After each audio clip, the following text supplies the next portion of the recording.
It's only a kick, a jump, a block. It's only a serve. It's only a tackle, a run. It's only for the fans. After all, it's only pressure. You got this. Adidas.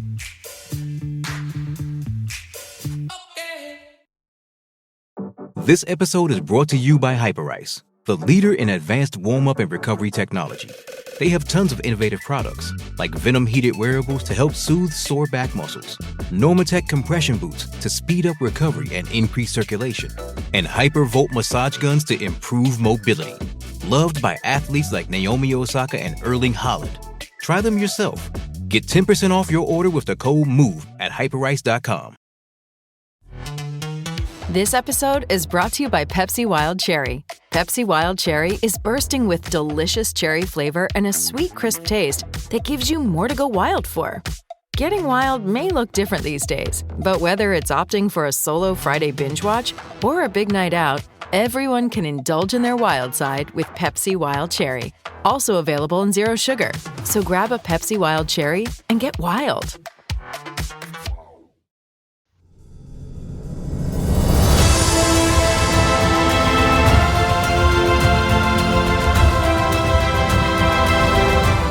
Welcome to Scarlet's Fever, the home of Saucepan Central and Westerer is Besterer.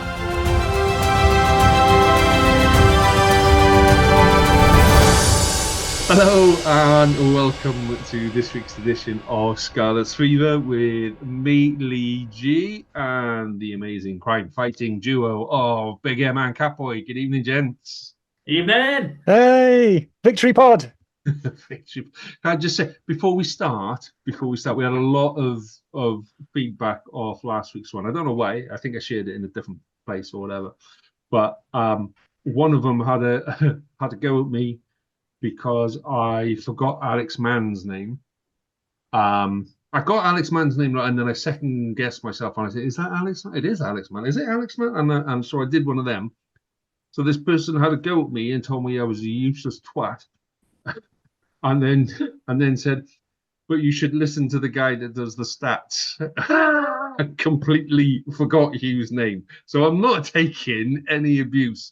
To be in defense of that person, because they're on my side, we don't actually say my name during the show. It's just Catboy. Catboy. Well, they should have called you They could have called me then. Catboy, I suppose. All right. Well, yeah, I think Lee's the only one who gets his name said. Well, you're Big M, you're Catboy, I'm Lee G.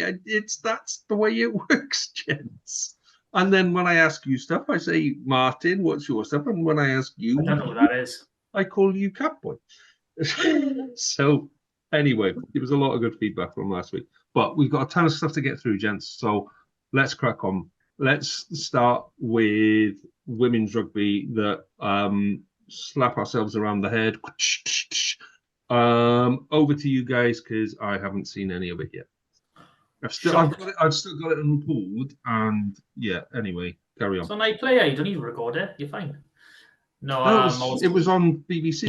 He gets his cassette. He gets his what they call VHS. VHS. Puts it on, rewinds it. The abuse I get off here. So yeah, go on. So Scotland last week.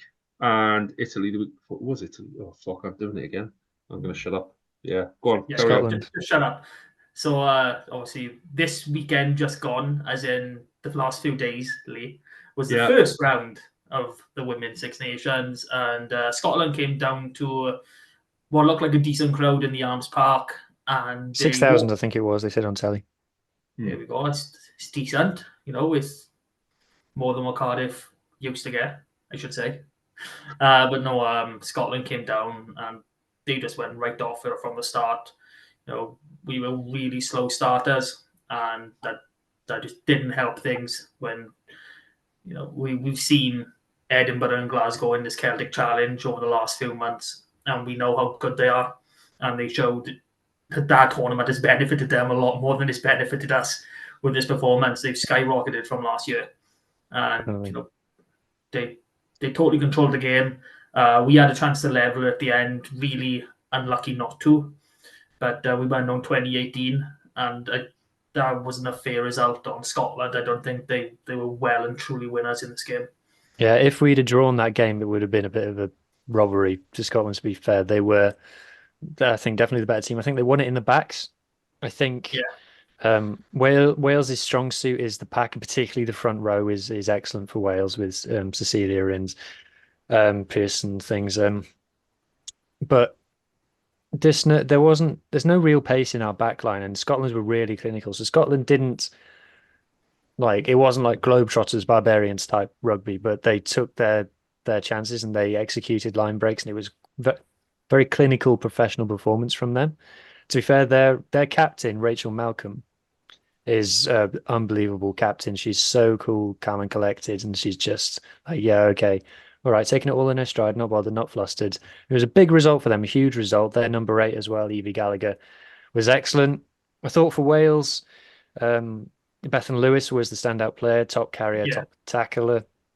Obviously, like I said, the strong suit for Wales is the back, and all of the forwards were good. It's just like a lot of Welsh teams really at the moment, a bit like the men's team as well, just lack of pace and detail in the back line to carve teams open. Unfortunately, the only time we look like scoring a try is when we get within 5 meters and give it to one of the props to try and drive over. But the scoreline kind of suggests it was a closer game than it was, as Mark said. But generally, I think I don't know, Mark, if you agree with this, the standard of the Women's Six Nations has taken a huge leap forward for every team since last year. Like things like the kicking from hand, particularly, I think has come on a massive step. That's what it feels like to me, anyway. I think Italy didn't play well at all, but they were against the Red Roses, best team in the world. But I don't know. What do you reckon? Yeah, well, barring Wales, I would say that that's mostly true. I think a problem that we have had for a while is in our backs. Like last season, we saw it a lot. We don't seem to have that out and out top end pace. We do have a bit of it now with Jasmine Joyce coming back from the sevens, but one person on their own is not going to fix that problem. We do seem to have issues out wide. If we can defend that, we can defend narrow brilliantly.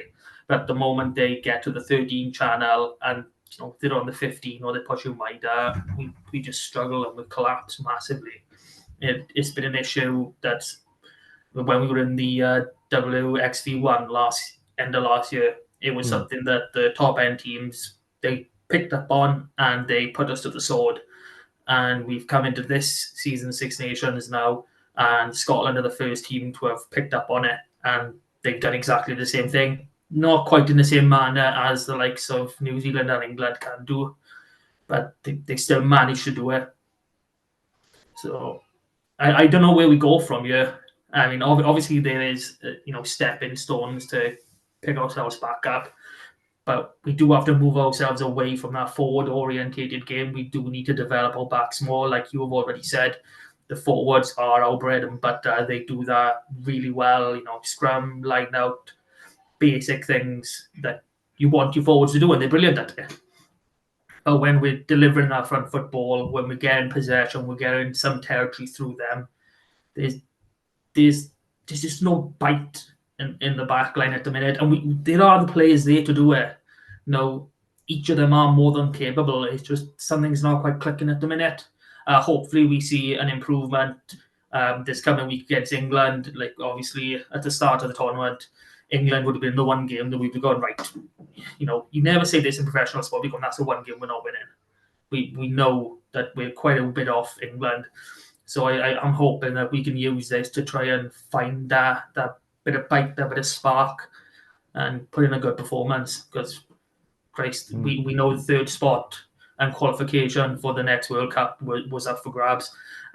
We're a step behind already after the first round, and this is not where we wanted to be. It's made a bit of a mockery of the fact that Six Nations teams don't all get into WXV1. Like Scotland being in WXV2, Ireland being in WXV3 is just ridiculous. Absolutely shouldn't be the case. The Six Nations team should all be probably in XV1, if not the top ones in XV2.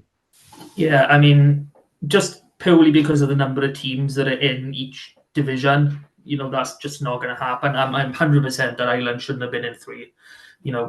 Definitely in 2. If we say 3 in WXV1, 3 in WXV2, I think that would be a bit more of a fairer spread. I don't think, Scotland, Ireland, or us, even when we're all firing on form, top for game, are at that level where we can compete with the likes of England and New Zealand.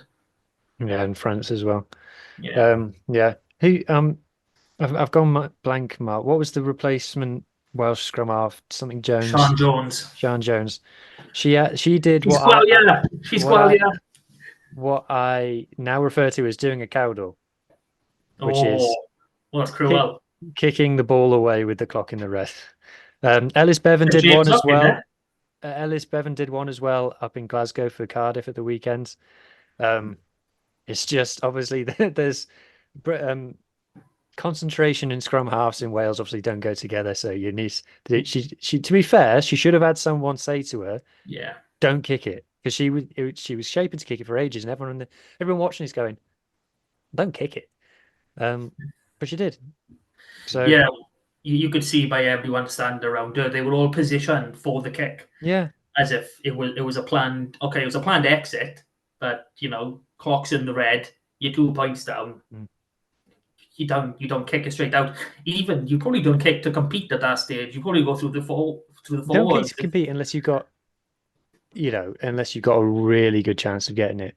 Yeah, that's what I mean. You needed to punch a few more holes because I think what was it, 1 or 2 phases from the. Well, Scotland were panicking at the time because they're like, how are we in with a shout of losing this game because we've been miles the better team. But yeah, I think the fact that we nearly drew it shows how good our pack is, to be honest. Yeah, they are immense, and we've got plenty of backups. That's the main thing. We've got women who weren't in this, 15 or 23 that can quite easily step in and not a single drop in standards. It's good to see that we got some forwards somewhere in Wales. Yeah, Alex Callender had a very good game as well. She's a Sunday player, so Natalia John too. So, expectations then against England this week?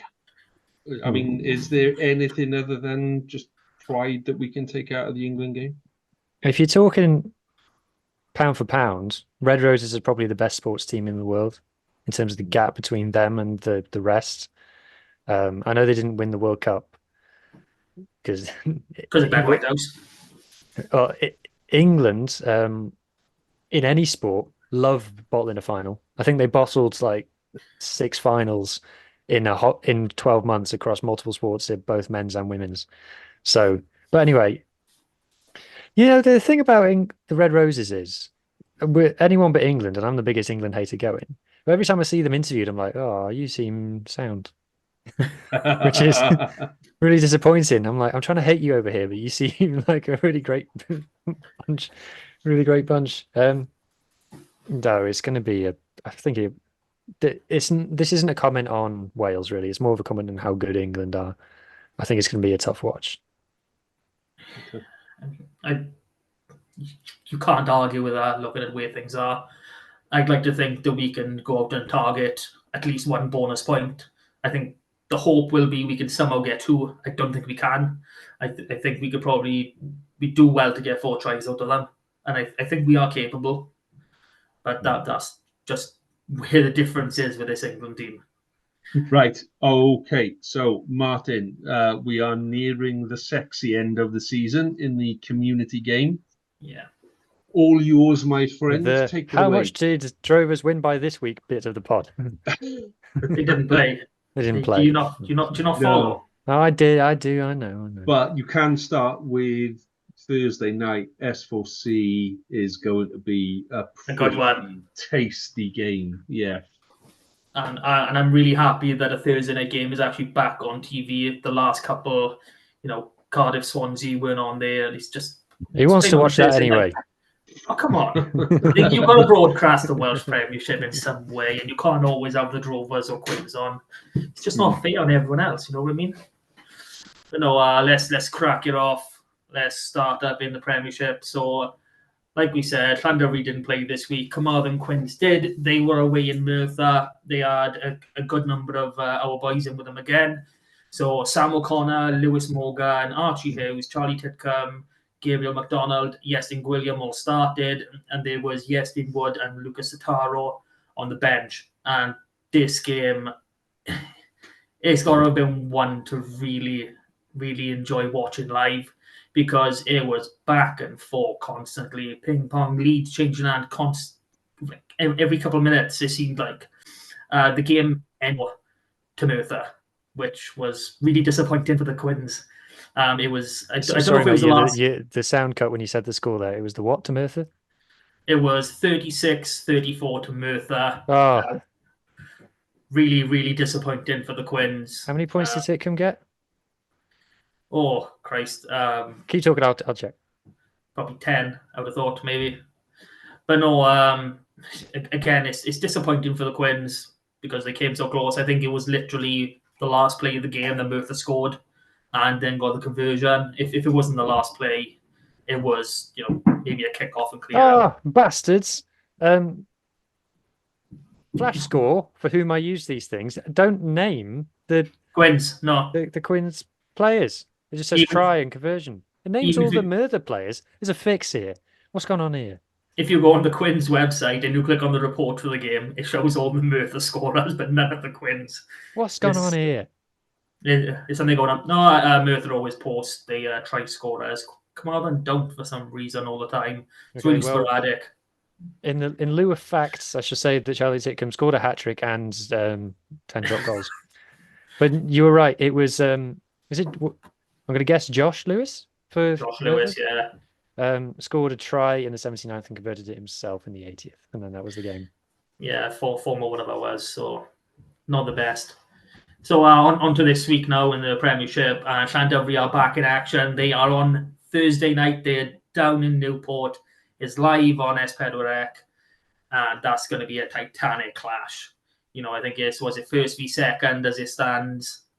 Yeah, first v second, both on 90 points. At Newport as well. Yeah, it's going to be a tough one, but full both confidence. On 90 points. Newport played a game more, so Drover's got a game in hand. Yeah, so full confidence for the Drovers to do it, but they haven't played for a couple of weeks, so what a game that is going to be! I can't wait. It is. It's going to be titanic. Okay, so other Scarlets boys that were on show this week in the Championship West, we had Harry Fuller with Newcastle Emlyn, Ollie Claus with Ammanford, Alfie Evans-Fetchy with Crymych, and we had a couple of our under-18s on show for Tumble in Harry Thomas and Jack Moon. So I know it was Jack's debut. I'm not 100% sure on Harry. But, under 18s boys getting the senior debut towards the end of the season. It's always nice to see. I particularly enjoy it. So on to the actual results now. Ammanford won 30-28 against Tartar Steel.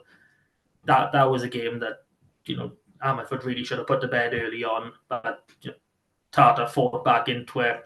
And they almost picked up a win. Tartar haven't won in God knows how long. So, credit to them for actually stepping up.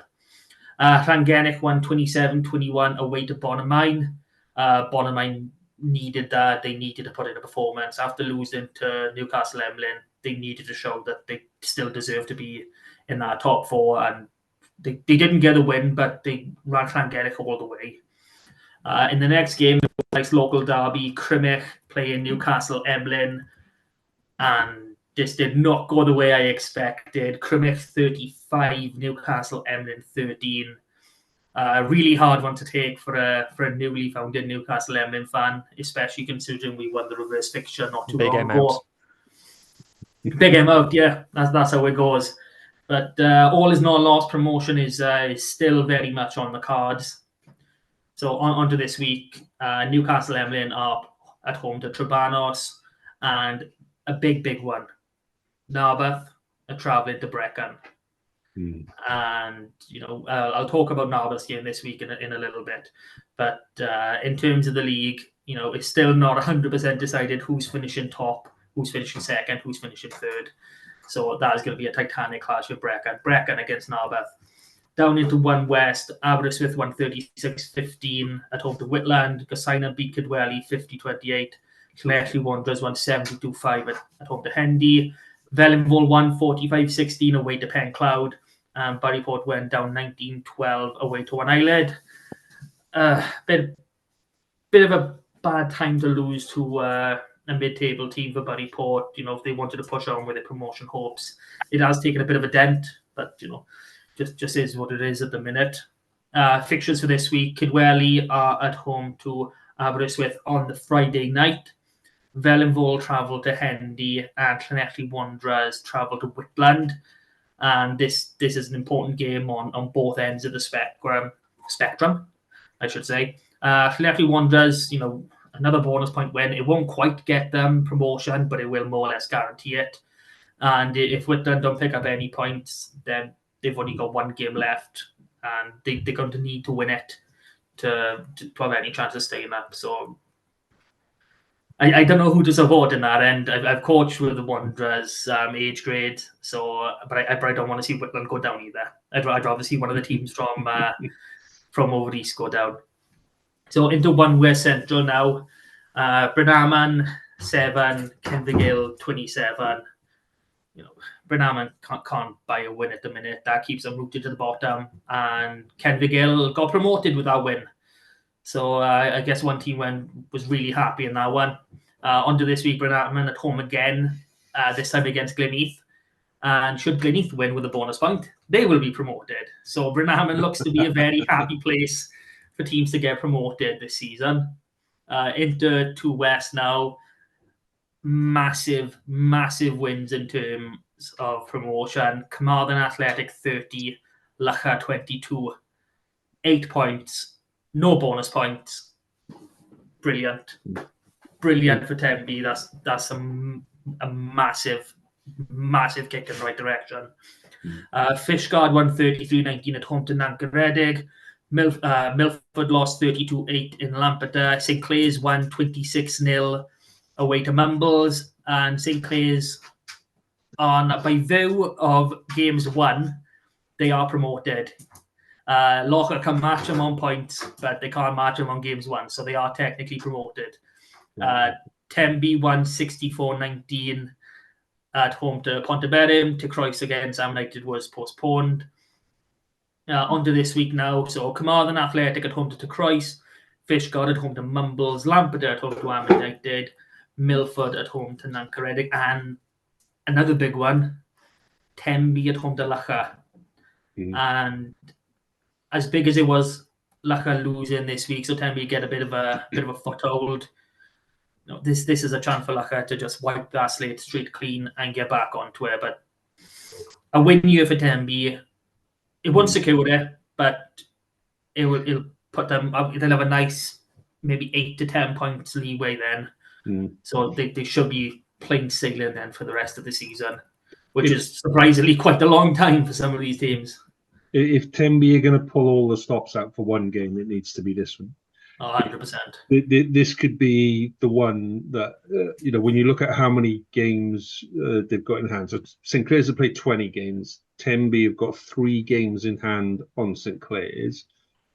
Then Lampeter have played one game less than St Clair's. So Tenby have got 2 games in hand over Lampeter and are 1 point ahead. So, the only team that can realistically do some damage to Tenby is Lacha. None of... Mark, could you do that a bit more noisily, please? Sorry.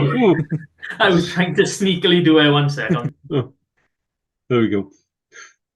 So the only team that can really do anything on Tenby is Lacha, and we all hate Lacha. So, I think this is the week for Tenby to put the foot on the throat and then keep it there, because that's how important this game is. Is it home or away? I think it's home, isn't it? Home for Tenby. Yeah. Down Hayward Lane. No parking in sight for Lacha. So cool. Let's hope we can put them off on the way there. Down into 3 West A. Another big win for Larne, 77-15 at home to Pembroke. They recorded a similar scoreline last week away to Pembroke, so not a good couple of weeks for them. Pembroke Dock Quins won 28-23 away to Langham. Neyland against Haverfordwest was postponed, and Cardigan won 20-0 away to St David's. Onto this week, and this time of the season, these clashes are coming in thick and fast. We know with 3 West A, it's the top 4 who are fighting for the championship, and it could literally go to any one of them at this stage. So there's Aberdeen, Larne, Cardigan, and Haverfordwest all fighting for that one promotion spot. And the first game up we got is Aberdeen at home to Larne. So I can't emphasize how important these games are in terms of everybody's season. So win or loss either way is going to be big for both these sides. The other game in 3 West A, we got Pembroke at home to Cardigan. So again, Cardigan, they need a nice big win. On to 3 West B now. So just before you move on, Mark, I just want to say in 3 West, or 3 West A, with that win on the weekend, Pembroke Dock Quins went ahead of Pembroke. So when we talk about the community game and how important it is, obviously being associated with both clubs, Quins going ahead of Pembroke it's earth shaking down this part of the world. It's Pembroke were Division 1, all singing, all dancing 2 seasons ago, and are now below the Quins and are just above Langham and Llanybother. It's not good in Pembroke. Pembroke Youth have just won the Youth League, but the first, it's not good. And the Quins are over the moon with the fact that they are now 4 points ahead of Pembroke in the league. It's been a long time since they've been able to say that. So well done to the Quins. And a nice little story there. Partying in the streets of Dock Quins tonight. Definitely. We're down into 3 West B now for anyone who hasn't been following or got caught up in Leegee's magnificent storytelling. Bertus won 21-5 at home to Kev Nathan. Llangadog won 24-12 at home to Furness. New Dock Stars back on winning ways, 45-7 at home to Llandibby. Trimsaran with a big win, 63-14 at home to Tregaron. And Llandailo won 27-16 away to Tumble. That's another couple of results in there. The Tumble one and the Kev Nathan one, both of them losing. They're both in the title and promotion hunt, but Bertus have got an extra step on them now, so it's going to be hard for either of them to catch up. Still possible, still a few games left, but all money's on Bertus at the minute. Games for this week, we got on Thursday night, Bertus are at home to Llandailo. Then on to the weekend, we got Kev Nathan at home to Llandibby, Furness at home to Binia, and Trimsaran travel to Llangadog. Into 5 West Central now, and Pennebank just lost out 26-22 away to Cumturch. Pontiates with a massive 64-29 win over Pantavannan.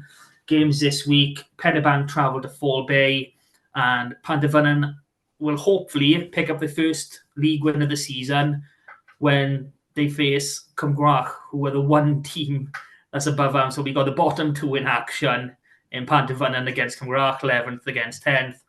And just in the other game, Fall Bay Pennebank, we got 9th against 8th. So it's really a battle of the bottom 4 for us this coming weekend. On to the cup fixtures from last week. Narberth Championship Cup semi-final. Arden lost a game all season. 21-26 lost to Ystrad. Really disappointing. Ystrad run up all their points, pretty early on. I think Narberth was still nilled at half time. Good on them. They came back into it, but it a little too late for them, and that is kind of the end of the season was as far as the cup goes, which is disappointing. I had a really good day planned on April the 7th. I had Wanderers in the Division 1 Cup. I had Llandovery in the Premiership Cup, and I was going to have Narberth in the Championship Cup, but no, they've gone and ruined it for me. So I'm gutted about that one. Joining Ystrad in that final is Bargoed, as if anyone expected anyone else. 34-8 winners over Bedwas. Division 2 Cup semi-final, Porthcawl won 24-14 against Aberafon Quins. They will meet Llanharan, who won 23-9 against Penarth, Division 3 Cup semi-final. Blaenau won 12-7 against Bryncethyn, and they will play Cardiff Quins, who beat Fairwater 12-6. No cup games for the seniors this week. They are on April 6th and the 7th. But there is Youth Cup finals going on Friday at the Principality. So, tune in online. They will definitely be streaming it. So the Youth Bowl final will be Cardiff Quins against Gowerton. The Youth Plate final is Carmarthen Athletic against Bargoed. So we've got one team to support there. And in the main cup final, we've got Llandailo against Tonmawr. So, two teams to support this Friday. So if you can get down there, excellent. If you can't, stream online. Just get in the chat and get telling. Yeah, it's on WIU YouTube. They do stuff on there. That is it for all the community games. I do still have a little bit I want to touch on with the under-18s. Gordon Bennett, yeah, go on. Go on. So the men's and women's under-18 Six Nations squads were announced today. So we've got Keanu Evans, Will Evans, Diane Gwyn, Dom Kossuth, Jack Pritchard, Sam Williams, Carwyn Jones, and Stephen Jack Jones for the men's 18s. And for the women's 18s, we got Millie Gearin, Stella Oren, Fionn Davis, and Rhiannon Griffin, who was our Scarlets 18s captain. And we put that out earlier.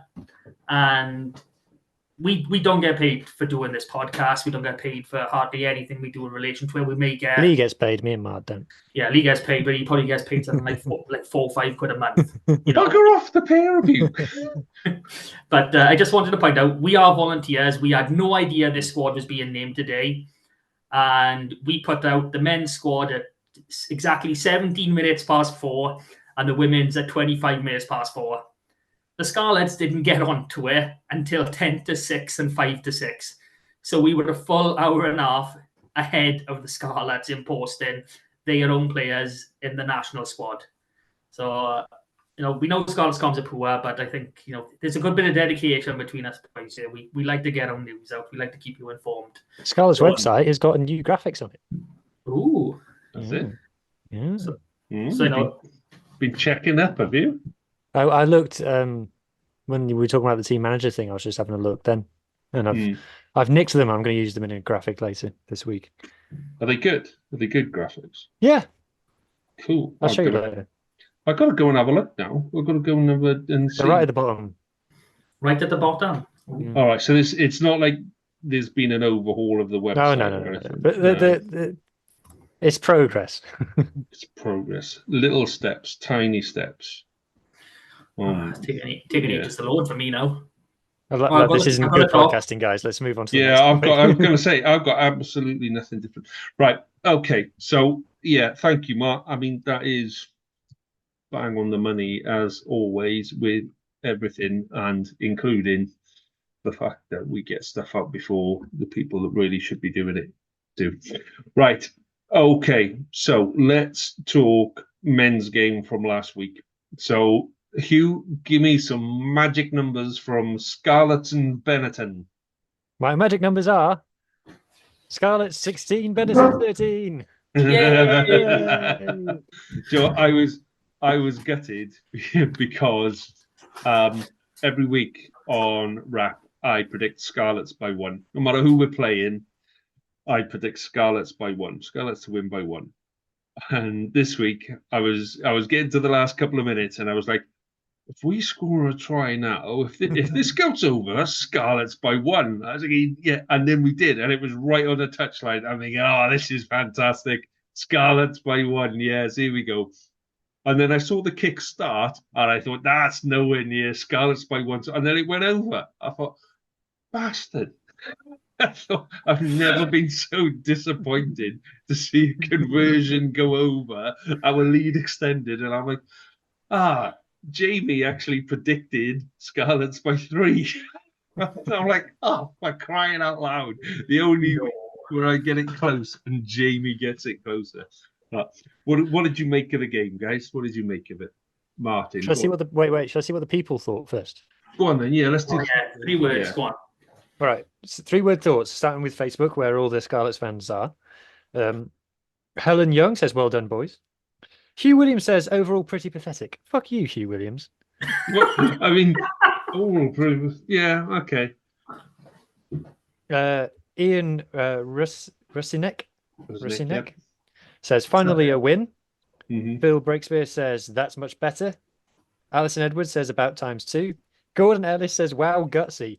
Right, we've had people go over. We've never had people only come up with 2 words before.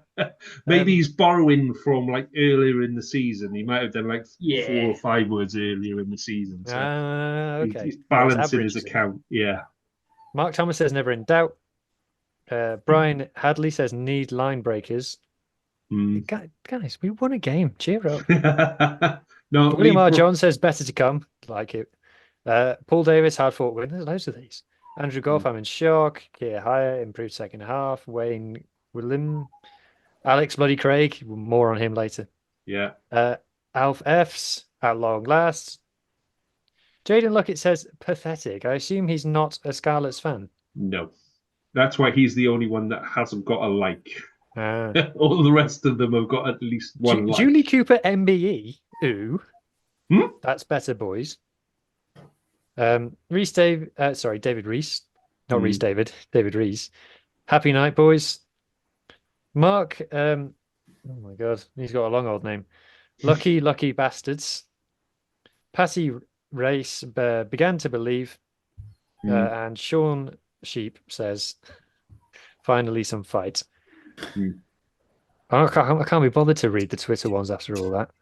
Yeah, some of the Twitter ones were, again, some of the Twitter ones, as always, are Ospreys fans who were just angry that we're trying to do something positive for the club.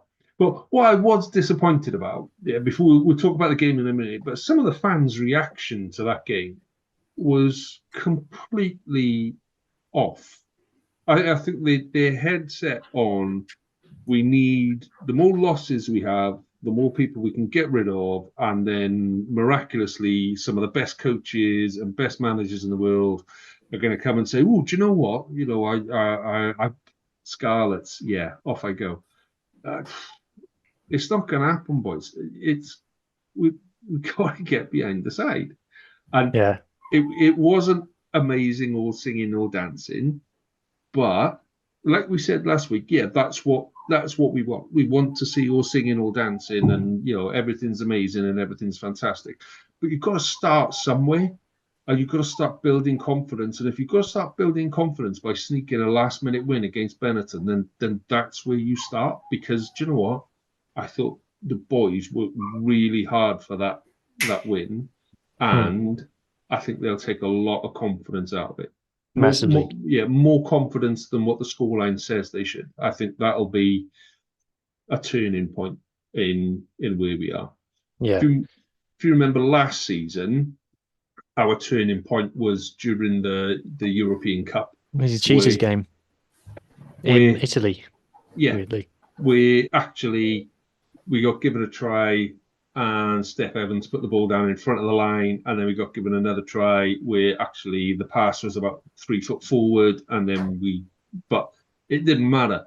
We won, and things started to change. So, yeah, I just wanted to say, do you know what? Sometimes you just got to put your phone down and go, okay, I'm not going to say anything negative. I can't say anything positive, but I'm not going to say anything negative. So I'm just going to put my phone down, We tweeted when the team sheet came out, we said, "That's a good team, especially the pack." And people were like, "What are you on about? Blah, blah, blah, blah, blah, blah." And I had great joy quote tweeting those people after the final whistle. You could not let it go. The Jose Mourinho one.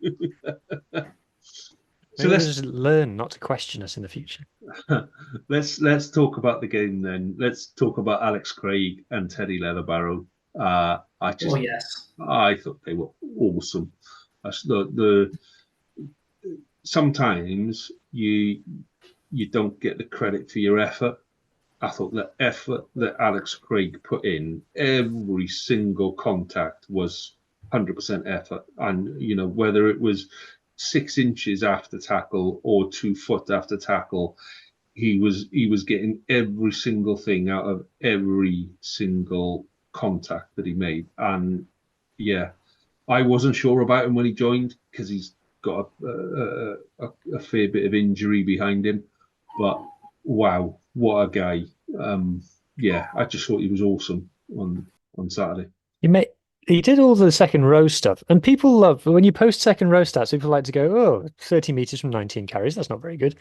People look at second row stats. They make like 1 meter a carry, all second rows everywhere.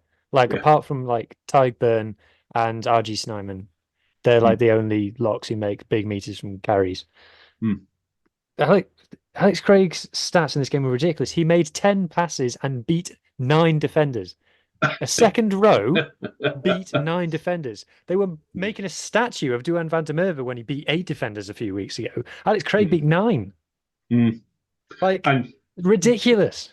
One of them was a handoff that I've got to go back and find it because, you know, when you shout "sit down" Ollie at the posted 10, it, didn't he? Did he? It was just the best. It was a perfect handoff, and just the size of his hand going into the face and just "sit down, son. Off you go, disappear." I just thought it was perfect. What did we think of Leather Barrow at 6? It worked, didn't it? It worked. I mean, considering he has played all his rugby at 7, like I mentioned to you guys, he was quite slow coming off a few scrums. But you know, as a 6, he did absolutely everything. You know, But he played as a 7 though. He played like a 7, like Jacqueline and that. But that's his game, isn't it? I mean, call him a 6.5 then, is it? No, I just think he's a 7. He was just wearing 6. But I think that's the way we will end up playing the game. You know, okay. Yeah. When we were on fire, we had 2 7s on the pitch. You know, True. And I think that's the way that we play the game. We play the game with 2 7s. One's a strong, hard-running, Jacqueline kind of 7, and the other one is an annoying little shit that gets in everywhere that jackals and turns the ball over as well, kind of a 7. You know, yeah, and they just kind of balance each other out. And as long as you've got somebody, you know, 4, 5, and 8 that will take the ball on and do what Alex Craig does, it frees up those 2 players to go do what they do. Also, I want to shout out Lousy as well, top tackler on the day. We've been a bit sad about how Lousy's been playing so far this season. I don't think it's all his fault, but I don't think moving to blindsides helped him, that role that he was asked to do. But Lousy was back in this game. And if we can keep that second row combination together of Craig and Lousy, that's a hell of a second row combination. That's something that, you know, fans of other clubs have admitted to me, like that's a second row to be fearful of. And yeah, it was fantastic to see. You know, I tweeted during the game like, I've missed Sam Lousy doing stuff during rugby matches. He had the ball in the end of his arm and things. He was waving it around. It was great. But that win was all off the pack, which is something you don't say for the Scarlets very often. No, it was a forward-based win. And we were on the right side of all the stats for a change. Like, if you point scored. Yeah, points scored. If I just pull up, like, compared to the other Welsh regions this weekend, because I do my stats dashboard on Twitter every week, we had the most carries, most contact meters. Yeah. Which is very unusual for us. And most kicks as well. Oh, you were over the moon with that stat, weren't you? We kicked the ball. Yeah. Most territory, most turnovers lost. Most most scrums won. No, it was a good performance, and people were like, "No, it wasn't good. We just got lucky." But no, the underlying numbers of the performance was good. We were getting there. Look, I'm not saying that we're now basically the Springboks. I mean, we're maybe 1 or 2 signings away from being that, but it was a great. I'm just so happy we won. I'm so happy we won. And by the way, Chris Busby did not want to let us win that game, did he? He was he was like, fucking check it. Like, what do you mean check it? And all the assistants and the TMO's going, there's nothing wrong with it. I'm like, check it. Yeah. Check it again. There'll be Find something. something. They cannot win. I'll tell you the bit that impressed. So I got a bit that impressed me and a bit that confused me. Yeah. When you say about the kicking, so I was impressed with the fact that we took the points. Yeah, because that to me says confidence. Because it was like, okay, we're gonna edge our way back into this. The reality is there was one missed tackle that put them ahead, and we've been saying the last couple of weeks, it's about, can we get our defense sorted? Can we get our defense sorted between now and the end of the season, and can we get it sorted for 80 minutes with everybody coming on and going off and all that kind of stuff? Can we do that? And that kicking for goal says to me that actually we got a bit more confidence now in the defense. This is going to work, and this is how we're going to do it, and this is going to be okay. Costello's kick out of hand, so it came back over the halfway line. It was passed back over the halfway line, and then he hoofs it down into the 22, and it's a 5-yard line out to the. And the only shame on that is that it got passed back over the halfway line, so it's not a 50-22. I mean, what a beautiful kick. Just even as a forward, even as a number 8, you can sit there and you go, son. Oh, well done. You just got us 65 meters, and I did absolutely fuck all for that. Well and done, we're going to go and fuck the lineup up now. Yeah, I know. But it was, it was a thing of people. The thing that confused when I see, me, sorry to interrupt. When the lineup calls and I see Fafita do this, I'm like, uh-oh, this is going wrong. It was, but we disrupted a lot. I think a lot of the lineup stuff was to do with the wind, because you could see the ball would go in, and it would go like about 3 foot, and then go at a right angle. And it was gone. And it was the same for both sides. So both sides really struggled in the lineup. But the bit that confused me was Fafita.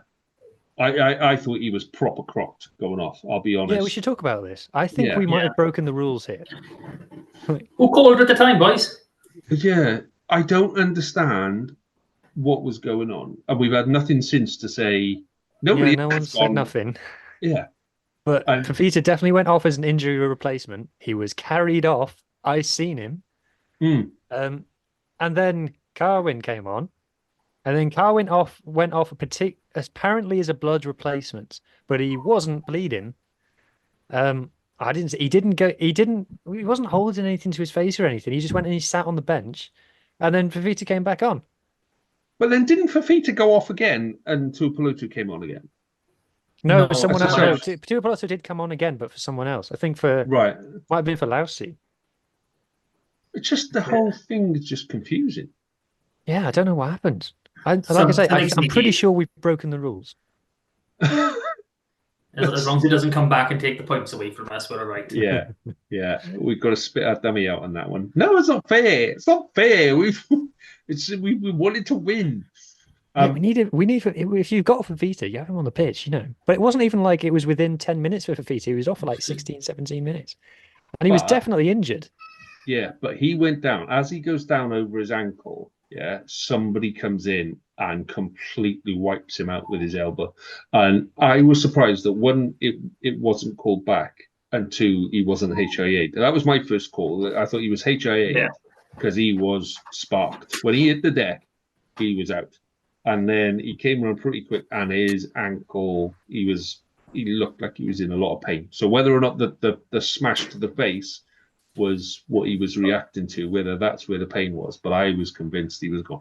And I don't think we'll see him this weekend, because that leg was heavily strapped when he came on. Yeah, he did this for Tonga though in the World Cup. He got injured in like the first 5 minutes of the first game for Tonga, and then played on till he got red carded. So answer me this then: what does Alex Craig need to do to be named man of the match? Oh Christ! Don't. This was the most Gwyn Jones thing Gwyn Jones has ever done. Is one of the comments I've read. 6 minutes, you score a try as a hooker. When you scored a try as a hooker off the back of a maul, you're not really doing anything. You're just enjoying the ride. He said it himself. I flopped over the line. I fell over the line with the ball. They gave me the ball. I stayed standing up, and then I fell over the line. It's Remarkable. It's a joke, but it's a nice joke. So let's talk about what we've got to work on for next week, and then we'll talk about team selection. But the one bit that I'm going to throw in there, okay, Steph Evans, before we talk about anything else, hair, still. Is he going grey? I don't care. He can go bald. There's got to be better than what he's got on there. But be nice. You're not going to see him for a while. No, I was going to say he went over here like a nasty injury, and that may well be the end of Steph Evans in a red shirt. And, we're at that bit of the season now where if you're out for anything more than 6 weeks, you're going to struggle to get back into the side before the end of the season. I know we've got a European break and all of that kind of stuff, but still, it's going to be hard for him to get back. Yeah, I mean, the final game is the 1st of June, so we're talking 2 months and a couple of weeks. Yeah. And they think it's his Achilles. Well, they know it's his Achilles. They just don't know how bad it is. So, even a good Achilles injury, you can be out for 6 to 12 weeks. So yeah. So Glasgow coming down this week didn't have a great first half against Cardiff. Showed that they were a bit vulnerable. Showed that they've got weaknesses that people can exploit. Maybe top of the table, and this need to perform might be getting to them. We're in quite a positive position. I'm not overly confident, but if we sneaked a little something, I think that would just be amazing and within our grasp. So, general thoughts on the game, first of all. So, yes. So when you look at the URC table at the moment, it looks like there's a top 3. There's Leinster, Bulls, Glasgow is how it looks.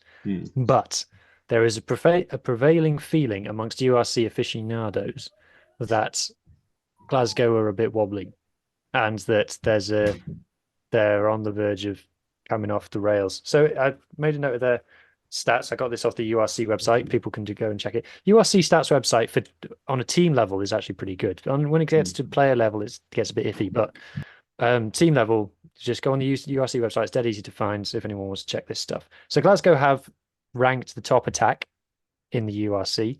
They got the second top 22 entries per game of any team in the league after Leinster. Their defence, their set piece, middling, so sort of in like 7th, 8th ranked in the league. They are ranked 15th for kicking. They don't kick the ball very much. It's an odd one. It's a very strange one. You don't normally see teams that don't kick very much at the top of the leagues. That's what kind of makes them a bit wobbly, I think. And especially in bad weather, they tend to come unstuck. Like their game against Northampton in Europe, where they lost, they just played all in the middle of the pitch, and it was hosing with rain, and they just were the architects of their own downfall. So mind you, we don't kick very much either, but it might mean that we're actually reasonably well matched up to them. The only thing is that they're very clinical. They score a lot of points when they actually get down into your half. People don't hold them out very much, and they're very good at holding you out. So once you get into their 22, they concede the fewest tries per 22 visit of anyone in the league. So they're good on your 5 meter, and they're good on their 5 meter. So probably not going to score a ton of points against them, but there is a feeling that they are teetering. Your feelings on it, Matt? Is it within our reach? I mean, I think anything's within our reach now. That one win was all we needed. It's that mental block when you think you can't win, you need that one. However it comes, scrappy, massive, whatever. Once you've got that win, that mental block is gone, and you could probably start playing how you actually want to play. I mean, we might actually see a Dwayne Peel attack. We might start seeing something now that it's off our backs. Say bye-bye to that monkey, happy days. Yeah, Glasgow, they don't look as though they're going to, carry on the way they have been. I mean, I think one thing we can take positive in is that the only other teams to beat Benetton this season are Leinster and Glasgow. So we're definitely up there based on that. But yeah, That's a good stat. I'm stealing that. Yeah.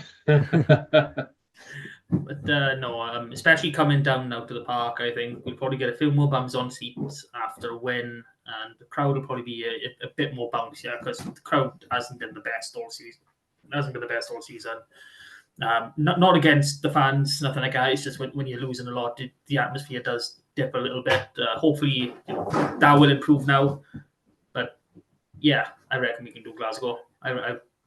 It's how I want to approach the match versus how we probably should approach it.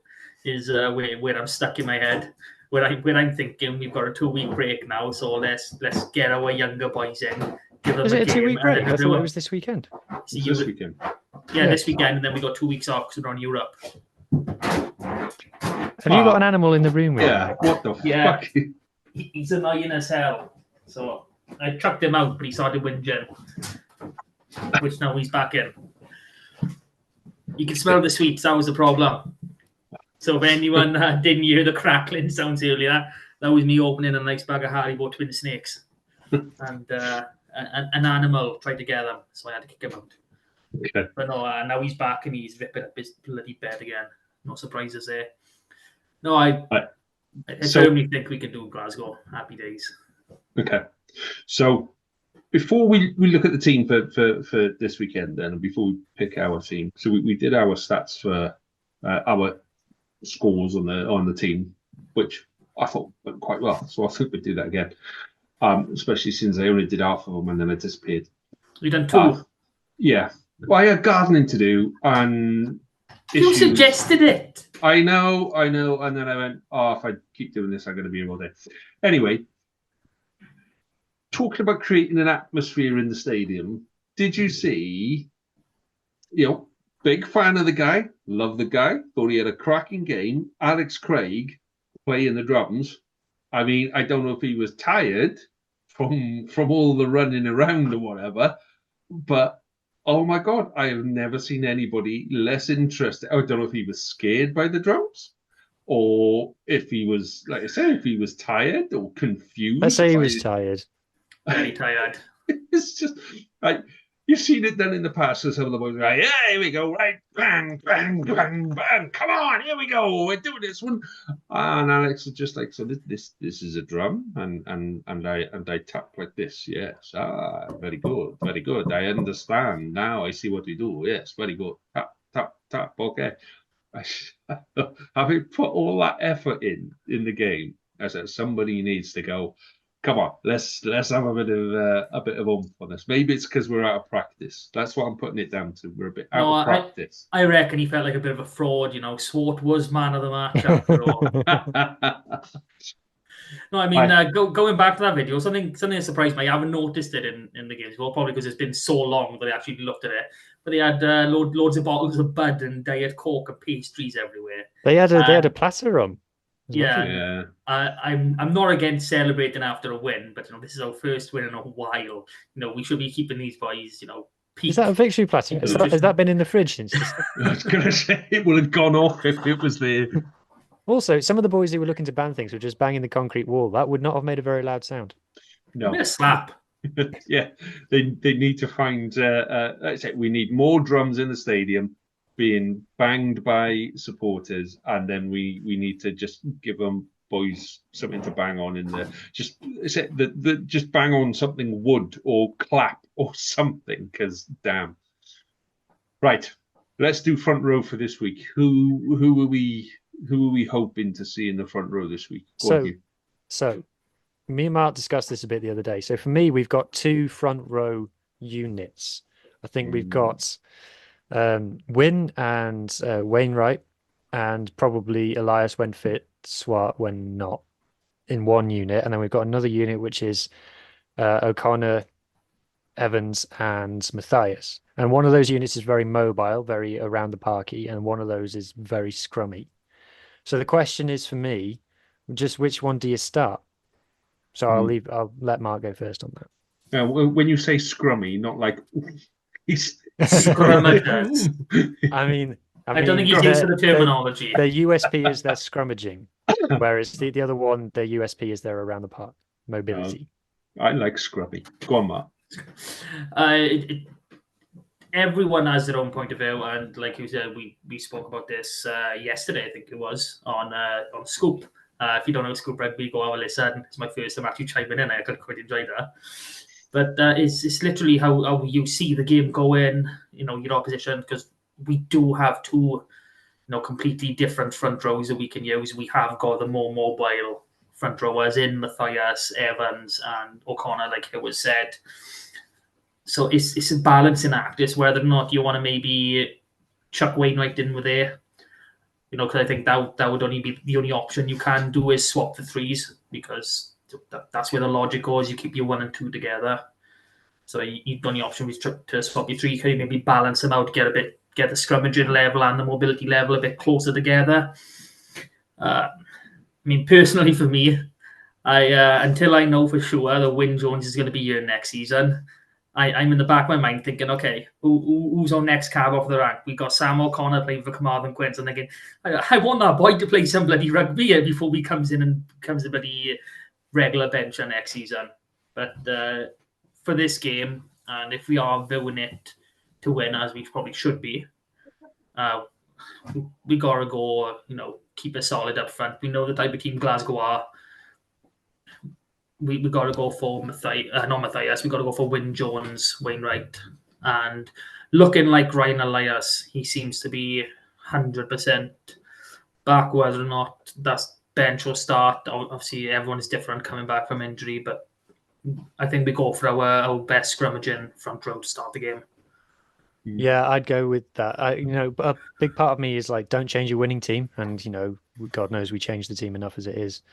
But I think one of our things is we give up leads early. We let teams score early, and we give away penalties early that give teams opportunities. So for me, I'd say get the best scrummagers on to give us the best chance of competing early on in the game and bring the mobile unit off. Although, like South Africa have their best scrummagers on the bench.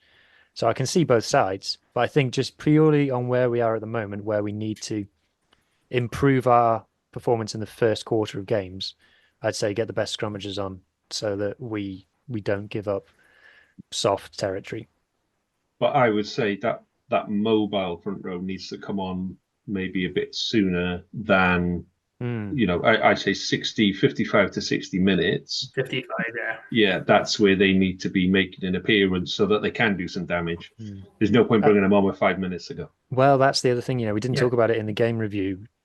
Peel's use of the bench all season has been pretty not amazing. He kind of leaving it, either not making substitutions or leaving it too late to make substitutions. And we'll talk about it more when we get further on in the team. But there were some changes that we were asking to be made a lot sooner than they were. So, but anyway, so are we agreeing then? Jones, Elias if fit, and Wainwright. Yeah, just that, and then the other 3 to come on. Okay, second row. Any advances on Lousy and Craig? No. Okay, moving on. Back row. Hang on. Who do we have on the bench? Because that's an interesting dynamic now. It is an interesting Morgan dynamic. Jones and Jack Price are coming on together at the same rate. Well, if you see, Harley's going to be listening to this and rolling his eyes. I think the 6-2 split is the way forward for all rugby teams. Yeah. So you could go 2 second rows on the bench, but if you've got Fafita at number 8 anyway, and then if Plumtree's back is the interesting one. Because if you've got Lousy, Craig, Fafita, and Plumtree, there's 4 players there who can cover second row. Mm-hmm. So you don't necessarily need specialist second row cover if you've got, say, Plumtree on the bench. But what we've got at the moment is depth and diversity in flankers. So like Ben Williams at the moment isn't getting a game, which is weird.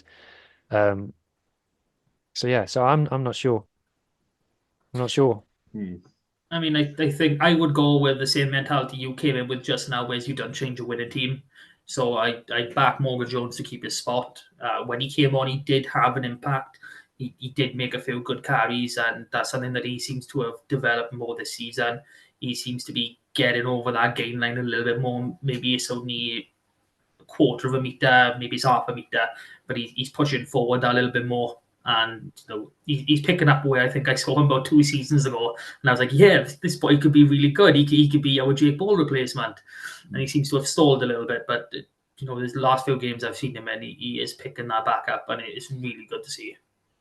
And he has shown it in the past. Like I say, in patches, he's shown that actually he's got a lot of potential. It's just stringing it together for 80 minutes and putting it in. And the thing with winning a game is now everybody wants to be in that team. Everybody wants to be part of that winning team. Everybody's willing to fight just a little bit more. Like I say, whereas before we had, a little bit of coverage here, there, and everywhere.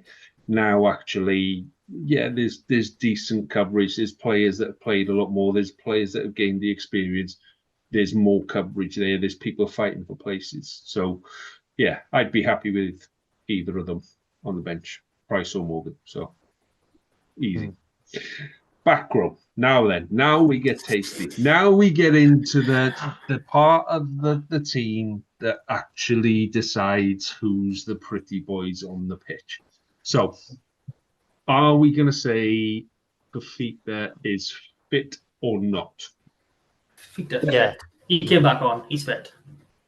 See, I think he'll pull up. I think he'll be out. He's the kind of player who'll play even if he's injured, though. Yeah, and that's a bit that concerns me. Yeah, but we got that 2-week break. Like I said, I know it's not a real break; it's the European games, but we've got that nice big gap between the next game. So I think he wouldn't say. I think he's of that mold. He's like, I'm not telling them I'm bloody not feeling 100% because they won't play me, and I need to play. Okay, so Fafita at 8. Do you have Tua Pelotu ready to come on? No. No? No, I don't. Okay. Why not? I'd want Plumtree on my bench if he is fit and ready, which the signs I've said, the news has said, all the media, etc., is that Plumtree is back for this Glasgow game. And he comes in on the bench because we haven't seen much of him, but what we have seen of him, if he starts, he's going to injure himself again. He's just that type of player, and he will go full tilt, and I don't think his body could take a full 60, 65 minutes. Or carded. He'd either be injured or carded. I agree. I think Plumtree off the bench is a hell of an option. And again, going back to units, you could, if you go for a 60 split, you can have that unit on the bench. I actually kind of think Dan Davis has been great in the last few weeks. I actually think there's an argument to say he might be more of a. He might be even better as an impact player than a starter, but I'm not sure.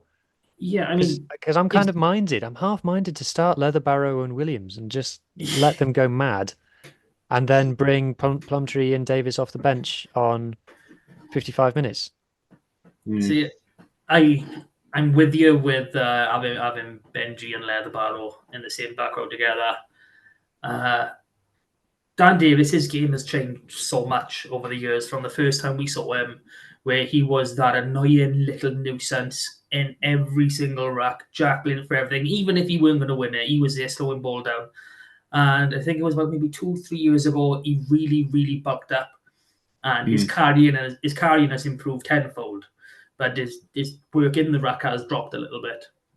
So if he can guarantee himself the carries, then yeah, if we bring him on at 55 minutes and we say, okay, he's going to be a main ball carrier coming on, which you're bringing your back row on, they should be a good ball carrier. That's what you want in your last 25, 30 minutes of a game. You want someone with fresh legs who's going to truck it up.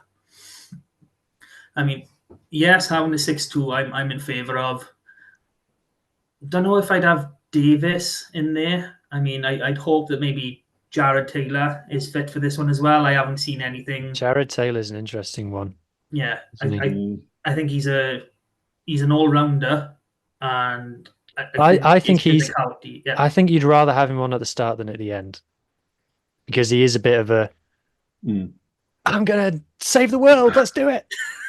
And you The kind of Tasmanian devil. Isn't he? you kind of want that at the beginning rather than the end. Yeah. For me, I think you want it wherever you can get it. But I think it's key that we don't let Glasgow run away into a lead. You know, we have to have something there. So if we do bring these boys on with 25 minutes to go, that there's something to fight for. Do you know what I mean? We're not bringing them on and we're 25 points behind and going, okay, well let's just see what you can do. Go give it. They want to come on, and these are players that need to be on the pitch and with something, you know. So that's I'd say you go with Dan Davis, Plumtree, and Fafita to start with. That's a good back row. Yeah, it is good, but is it ready? Yeah, but I think you go with that, yeah. And then I think your 6-2 is 3 front row, 3 back row, like you say, yeah, because Fafita can always slip into second row. Plumtree can slip into second row, yeah. So it does give you that and just imagine Dwayne Peel's there at home now, like yeah. Let me rewind that again, boys. Hang on. What was you saying? You said we got 8 subs. Fuck, you know, well done. And we can use them all. Yeah, when did that change? But yeah, I think if you then got, you know, power to come off that bench, if you've got the likes of, you know, Ben Williams and Leather Barrow to come off that bench and say, right, 25 minutes, boys, go, you know, let's have it. I think that's quite frightening, even if you're the Glasgow back row, because it is it's just constant. It will just be, you know, you bring it on the Tasmanian Devils. You're bringing in the boys who are going to go nuts and throw everything at it. And I think that's the better approach. But I'd say those subs need to come on earlier. And even if it's a half a game, you know, I don't know why we don't do this more. We go, right, you're on for 40. Give me everything you got for 40. You're on the second 40. So I want you warming up 10 minutes before half time. This is what we're doing. You know, this is the plan, boys. Interesting concept, but obviously there's the backdrop of injuries, etc. But yeah, it's I mean, one thing I love about the way we're talking right now, we're talking about Ben Williams and Teddy Leatherbarrow as these awesome players, and they rightfully are.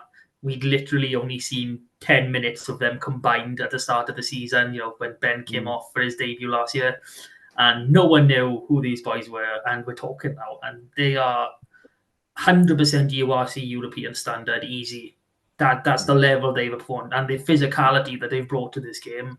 I mean, the video you put on who of Ben Williams was against someone from Edinburgh, and we've seen more than one instance where they are literally driving these well-established big ball carrying forwards, backwards, and it's lovely to see, and it's lovely to know that we got it. Yeah, my only concern with Leatherbarrow is I think we might have only signed him on a 1-year contract, and we haven't seen him re-sign yet. He's got Leicester written all over him, hasn't he? Shit. He'll sign.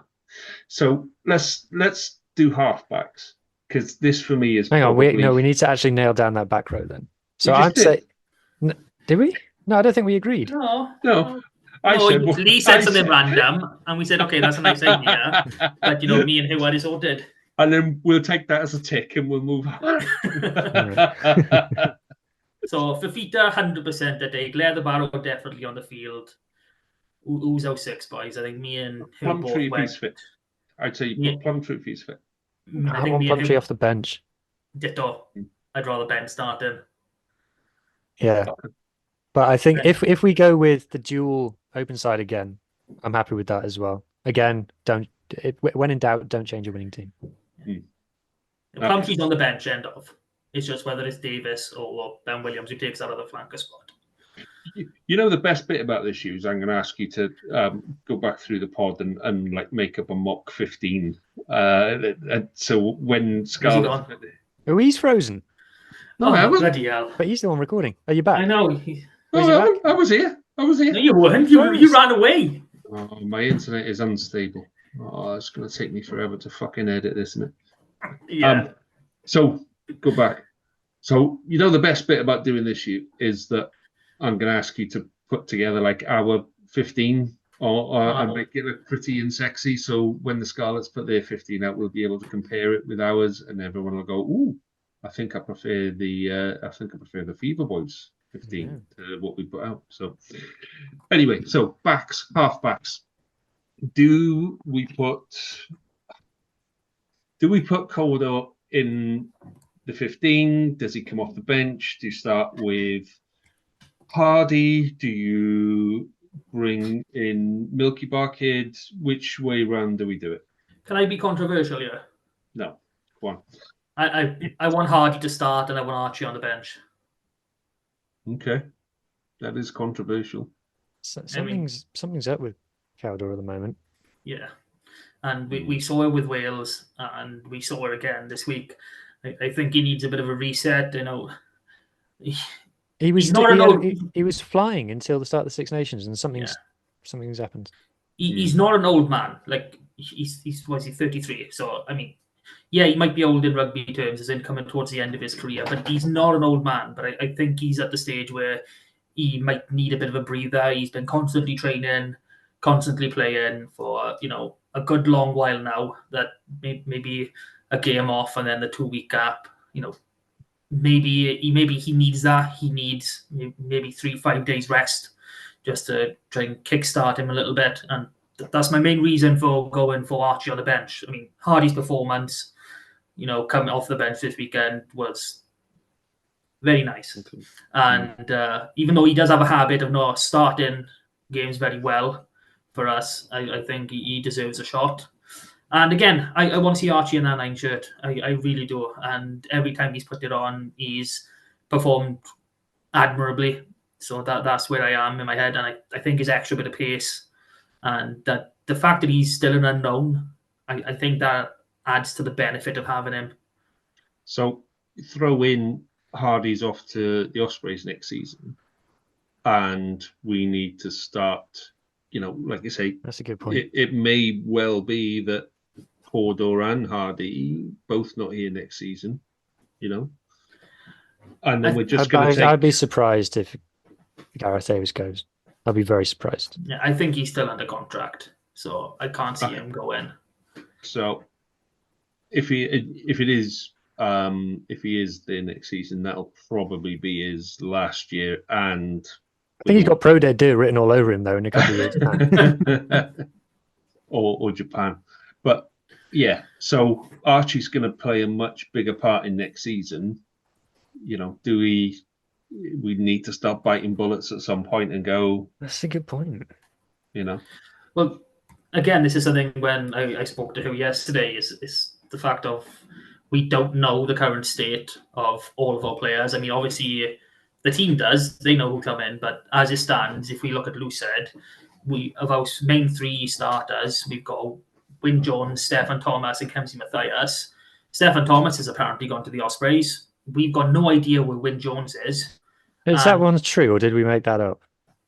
It's an Ospreys rumour. Yeah, what's his... No, the other Stefan Thomas has written about it a few times. Yeah. So I'm assuming that's true. And we don't know where Wyn is, so as far as... make so many snide remarks right now, I'm not going to. As far as we are aware, we're going into next season with Kemsley Mathias and Sam O'Connor as our number 1 and number 2. So, and Sam O'Connor's had maybe 1 bench appearance for us in a competitive game. And I don't even think he had many minutes at that. So we've got to blood these boys. So anyway, scrum off, focus. Scrum off, we're saying Hardy with Archie on the bench. I think form is temporary, class is permanent. So I would just keep playing Gareth Davis through it and wait for him to come out the other side. Okay. Mart? Yeah, well, I'd be a lot happier with Hardy. I think he deserves a start. And like I've just said about Gareth Davis, I think maybe his body needs a bit of a reset. Okay, so we got 1 for Gareth Davis, 1 for Hardy. I'm going to let's start Archie Hughes and to hell with the lot of it. Right, yeah. Outside half. Sam. needs a break. No, what break? Guess Why he is breaks he next need a week. break? He's Did played he's played 4 games in 5 weeks. Did you see how many times he was on the floor struggling to get up in that game? But you Yeah. haven't I do seen feel our like he's bench. carrying a knock because he is He- hesitating and he is passing a lot more than he was. Mm. Like He he had was never Johan Lloyd, but he Mm. he normally is quite even of his like kick, carry, pass stats. Now he's like carrying like twice and passing 30 times. That's a change. Maybe that's what Gatland wants him to do. Maybe he's trying to be more an international fly half, and he's modifying his game in that way. I feel like he's hesitating. I feel like he's down. Maybe it's the pressure of being Wales's outside half, the pressure of being the number 110 in Wales, and he's just going through that. But again, the same with Cowdo, I'd say just keep playing him and let his confidence build. I would say to maybe look at bringing him off the bench. It depends what split we go and how it go, because there was definitely a couple of times in that game last week, and I thought, okay, he's coming off. He's coming off. He got hit in the ribs a couple of times. Shoulder was a little bit wincy every now and again. And you just, look after him. We know what he can do. We're not going to win anything between now and the end of the season. Yeah, we're not going to. We might restore some pride. We might start building again.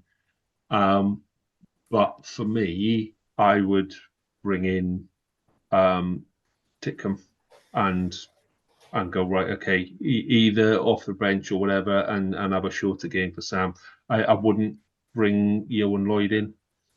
I would leave him at fullback, but I just want to look after Sam and go right. Okay, same with Cordor. Okay, you might need a couple of 2.5 weeks. Have half a game and then have 2 weeks off, because he has had a hell of a battering over the last couple of weeks, and as strong and as powerful and as good as he is, it takes its toll.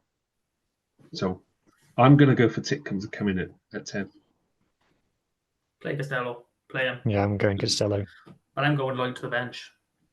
We'll get there. We haven't got there. Hold your horses. Keep it back, fella. Keep it back. I'm more worried about Sam's confidence and his mental state than his body at the moment. I want someone to put their arm around him and go, "You're the man, Sam. Just keep going." But I think if you put Lloyd on the bench and said, "Sam, we got 100% confidence in you. We don't need Lloyd on the pitch." I think that does that same thing too. I think that builds him up a bit. Okay, let's look at centres, because this was the bit where I thought, okay, we'll have a good chat about centres, and we're nearly at 2 hours already, boys. So, centres. I mean, do we need to say we don't know if Joe Roberts is fit? We don't think he is. So the only solution is Eddie James and John Williams at 12 and 13 respectively. Yeah. I would go with Eddie James and Johan Nicholas. I genuinely would, because the amount of penalties that those two gave away, stupid penalties on Saturday. Yeah. The John Field. The John Field. John Fox and John Williams. Yeah. You're just like, they're not gaining us any. It's not like you're getting caught trying to nip around the side as an offside. It was stupid. I thought John, I felt watching the game, Johnny Williams didn't do much, but his stats are good. So obviously, he carried a lot. 80 minutes, 14 passes. Now, Johnny Williams has started doing this season. He's much more of a distributor than we think. But at the same time, you're an inside centre and your USP is getting over the game line. So don't pass the ball. No. 15 carries for 64 metres. That's very good. I say he carried well in attack, but I just got frustrated with him during the game for some reason, and I've gone back and looked at the stats. I'm like, I should think that he was great, but I just It's because he kept getting isolated and the ball getting turned over. That was the main issue with Johnny Williams in attack. He kept punching holes like he does, but he kept getting turned over, which is, again, where the penalties came from against him. And if we push him to 13, I think that role comes off him slightly, so he's not isolating himself as much. And if he does, he's wider out, so less chance of a turnover. The non-negotiable is Eddie James. Yeah, Eddie James. He should have come on way sooner. He should have started. Also, as his history as a playmaker and as an organizer, he takes the pressure off Sam as well. And he's a big lump. Sometimes he's got everything. Just how big a lump he is, and like you said, we're not close to winning anything. It's not like if we have a good run, we'll be top 8 or anything. So yeah, maybe top 12. Let's blood him. Let's get him on the pitch. Let's give him some minutes. Let's give him some confidence. Because he's talking about John Fox is quite sad at the moment, isn't it? That's not. No, there were some good bits there that he did, but you go from when those good bits are almost trying to cover the rest of it. Do you know what I mean? It's like, whereas before there was good bits, and then every now and again there'd be, okay, he might have missed this or he might have missed that. Whereas now it's like, but but there was a good bit, and I would much prefer to remember him as the way he was, 2-3 seasons ago. Man of Steel, he was the man of the tournament when the Lions played in New Zealand. How many players can put that in their back pocket and say, you know what, we took a massive tour to New Zealand. We played New Zealand 3 times, and I was the best person on the pitch for the whole tour. And we didn't lose the series. Yeah. So for me, he doesn't need to prove anything now. I know he's a scarlet. It runs through him, and he's going to want to give everything he can. I just think that maybe that now needs to be in the back room, in coaching, in developing, in whatever. Give him social media. Get him to do something. It's not on the pitch. Yeah, no, it's a shame because we love him so much. We do, and it's my love affair with John Davis goes back to 2008 and the first proper junior world championships, and I fell in love with a few players at that tournament. Curtly Beale was another one, and unfortunately I was watching at the Liberty. That was where the games I watched were held. But honest to God, obviously they've talked about that under 20s team quite a bit, but watching Foxy when he was at that age, when he was realistically, they didn't know if he was going to be a 12 or 13 at that point. And he was just outstanding in everything he did. And so when you have got that sort of ability, and just watching you once on the pitch, it's the same as like Regan King had when he first came to Connectley. Watching him once, you're like, wow, I love that player, and that's the aura that Foxy had. Okay, so bring it back to this weekend. Then we're going to go. Eddie and Johnny Williams. Can I just ask if this is a mental idea? Because it's been rolling around in my head for ages. Who do you play Johnny Williams on the wing? Mental. Absolute mental. Off your box. I just feel like couldn't get into so much trouble out there. Imagine the amount of yellow cards he'd have if he was on the wing and you asked him to go and chase him. No. Imagine Brian Habana doing the analysis. If Joe's fit, I just feel like Johnny, he deserves to be there. And you see like the likes of Duan and Mason Grady for Cardiff.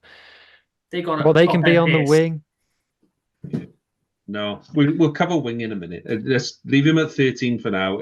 I'd say if Joe Roberts is fit, he's in the mix, but yeah, I'd say Eddie and Johnny Williams needs to be the same.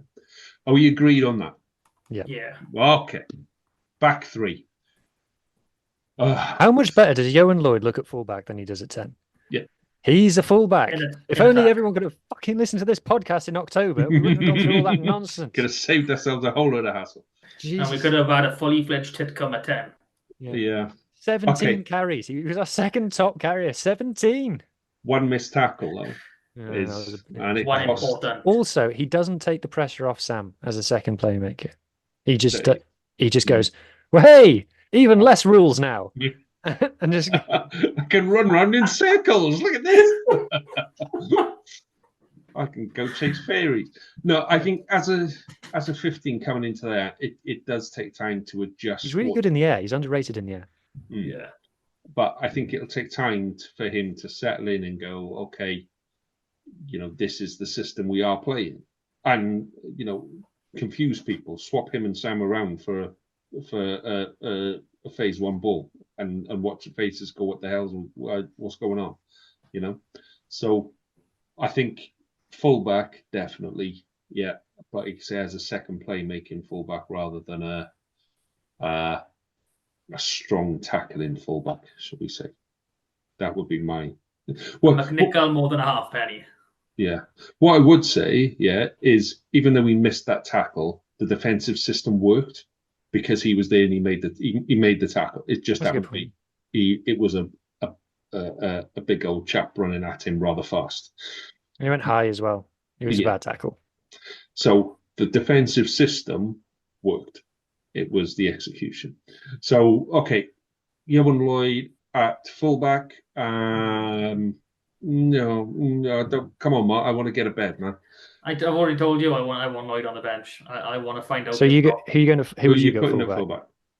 I want to find out if Rogers is going to be a fullback or not. See, I think this is interesting. I think Tom at the moment is like between two stools because he's not doing much off the wing at the moment. No, and I don't think he's got that top end pace either. That I don't think he's got the pace that Lewis or Combia has, who would consequently be my wingers. But no, I want to see if Tom Rogers is going to make it as a fullback. And now we haven't got McNichol. Sanjay's long gone, Halfpenny's gone. It's time,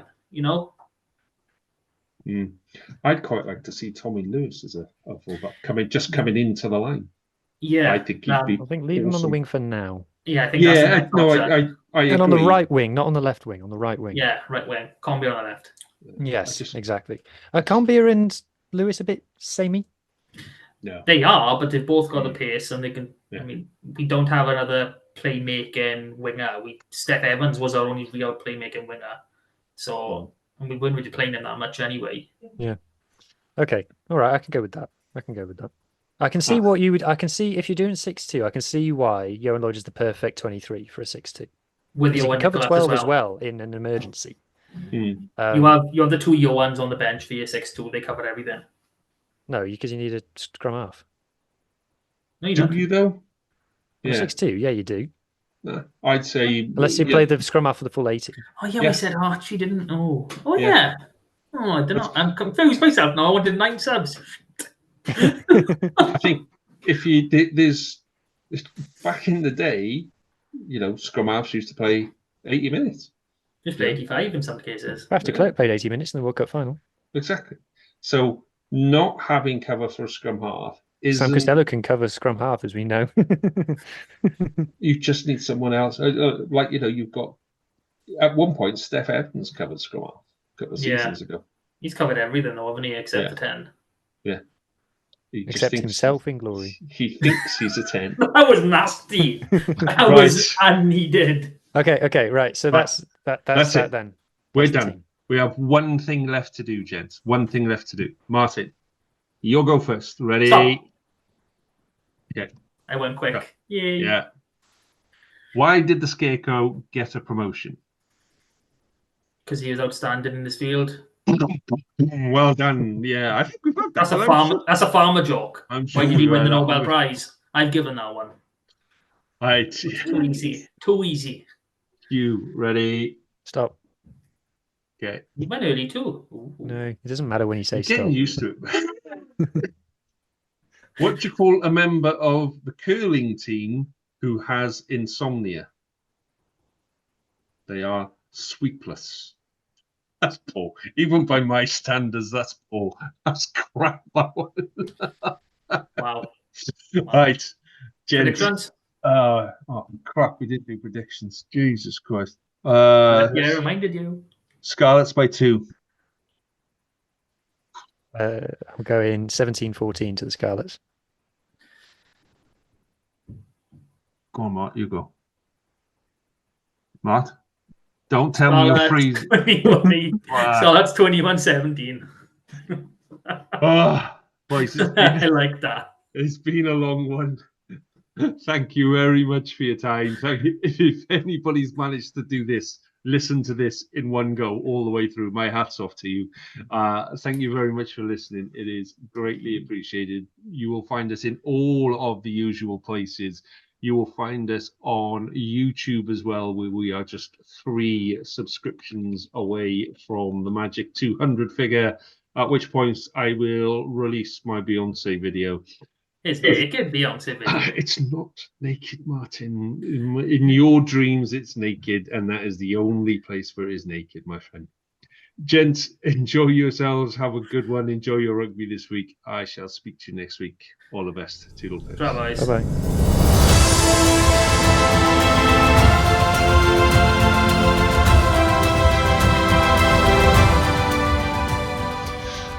Thank you for listening to the Scarlet's Fever podcast. We hope you enjoyed the show.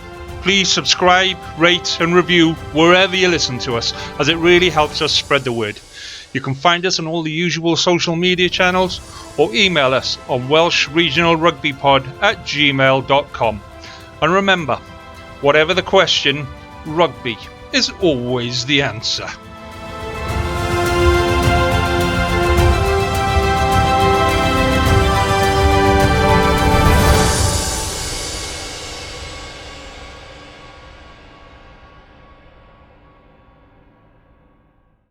Sports Social Podcast Network.